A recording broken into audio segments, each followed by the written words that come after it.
All right, Frank, your top 50 free agents list has been updated now at dailyfaceoff.com. There is one new entrant in the top 10.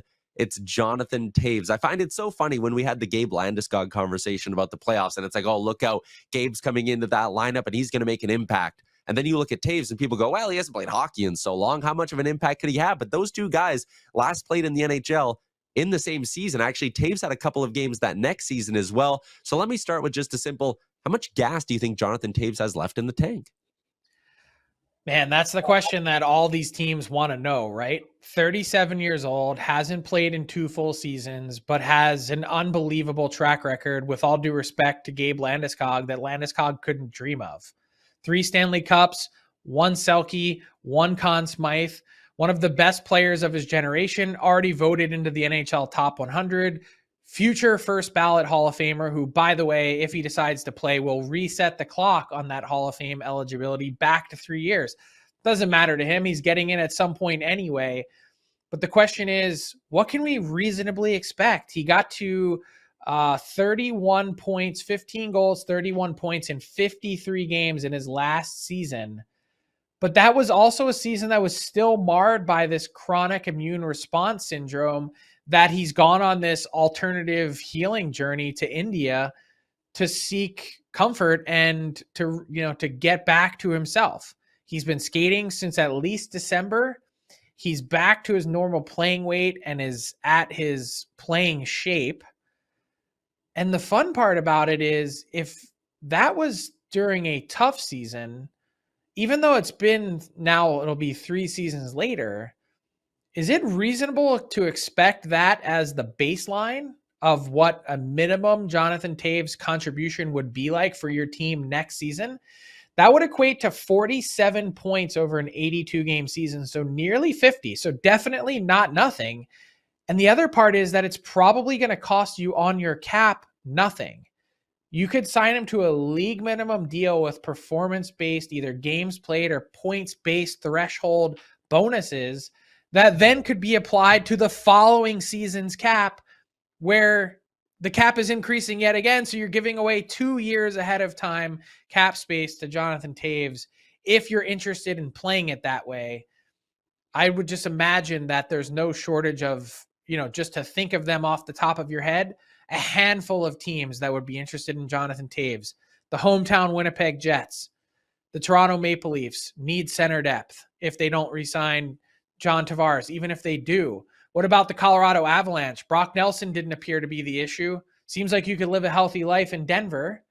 That would be a pretty interesting stop, playing with Nathan McKinnon.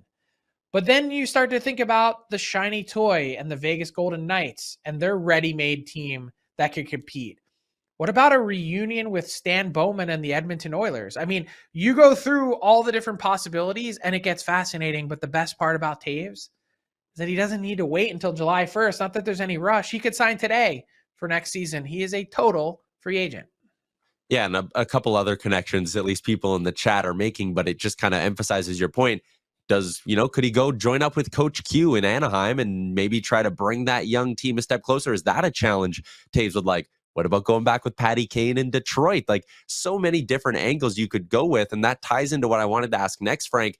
Do you think it's a situation where Toews sits there and says, okay, this is the framework of the deal I want, league min with all these incentives, everyone who's interested, and then I'm going to pick from there? Or do you think there could be like a bidding war here where some team goes, whoa, we think you can get us 50 points. We have no problem giving you $3 million guaranteed for that? Look, I don't know that after earning $100 million in his career, that part of it is necessarily what's driving this decision for Jonathan Toews. Does everyone want to be paid and compensated fairly? Of course. To go through all that work and then to come back, you're not just looking for $775K. But the point is, this is more about a destination and a story that you want to tell as you rewrite your NHL narrative, which has only been with one team to this point in time. He wants a chance to do it on his own terms. I can't imagine that he's sitting there going, well, first team to offer me $5 million guaranteed, you're it. Like, I don't think that's how he's thinking about it. Jonathan Toews, 37 years old, born in 88, another free agent born in 1988. Brad Marchand. And what an interesting case he is heading into free agency, Frank. Oh, you were also born in 1988, correct. But let's And mishmash also a free agent. final talk and this free agent talk. Brad Marchand in his play, 14 points in 17 games. Has he either A, increased how much money he'll get on the open market, or B, is this run just increasing the likelihood that he goes, I want to be a Florida Panther no matter what? Might be both. I could see a little bit of that, but I could also see winning a Stanley Cup in the next couple weeks and saying, man, that was such an awesome run, unforgettable. But I'm going to go cash in somewhere. I mean, if you think about his career earnings and how impactful of a player he's been, they don't really line up. He didn't get that massive deal until he really burst onto the stage at the World Cup of Hockey. And since then, he's been on that long-term contract. So his career earnings aren't necessarily near some of his peers. And that's why I think maybe a 3-year deal at a pretty juicy number is probably what pushed him out of Boston. Yeah, 73.7 million is the career earnings. And now to kind of blend that one into another question, the one big mover on your board, Sam Bennett is up into that 2 spot in your top 10. If Marchand wants, can they do Marchand and Bennett? Do they have the space? Would they have the appetite to commit that much to 2 guys, one in his late 30s, one in his late 20s?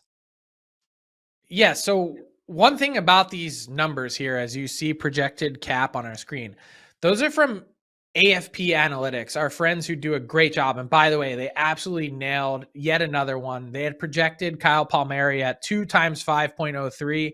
He signs with the Islanders at 2 times 4.75. So very close. They're really doing a great job nailing these numbers.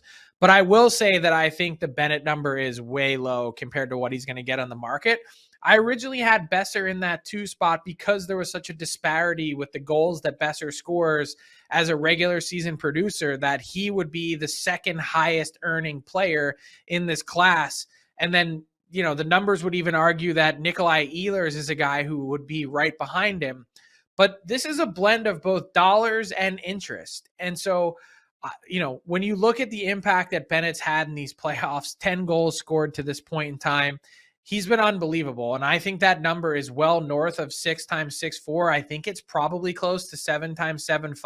I think he's going to be broaching $50 million. I don't think it's anywhere near the 10 that a lot of people have been talking about or projecting, but he's definitely going to get paid. And he's sort of moved up this board with these playoffs and has a chance to send in or make a final closing argument that's already been an incredible case for him to get that kind of money with this postseason run that he's been on with the Panthers. All right. First off, top 50 UFAs. We'll put the link in our chat right now. If people want to go check it out at dailyfaceoff.com. I'm just going to blend this into hashtag AskDFO. Frank, we did get a question earlier about your thoughts on the Palmieri deal out on Long Island. Is that a sign, signing a guy in his 30s, is that a sign that they are, going to keep pushing and try to be a playoff team? Or is that just simply player loves organization loves player, and they want to keep him in the room? I think this was one that was done right before the trade deadline in March. Got to a comfortable place. He didn't want to leave. He liked it. Wasn't asking for an exorbitant sum. I think falls right in line with sort of market value. You always think about if each 10 points is $1 million, 48 points last year, 4.75. Like, he's right in that neighborhood, and not asking for a ton for a guy that can kind of routinely score you 30 goals, 28 goals.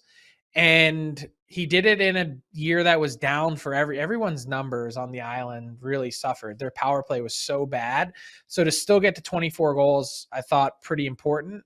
And I think it's a win-win. Like, he's not breaking the bank. He can obviously be productive for 2 more years. Why not? I just don't think it signals anything about what the future holds. What's up, hockey fans? If you enjoyed that video, then you need to be hitting the subscribe button right here at Daily Faceoff. Exclusive interviews and analysis from our hockey insider Frank Seravalli, fantasy updates from Brock Sagan, and a daily live show at noon Eastern, Monday through Friday. You don't want to miss any of the fantastic content, so hit that subscribe button.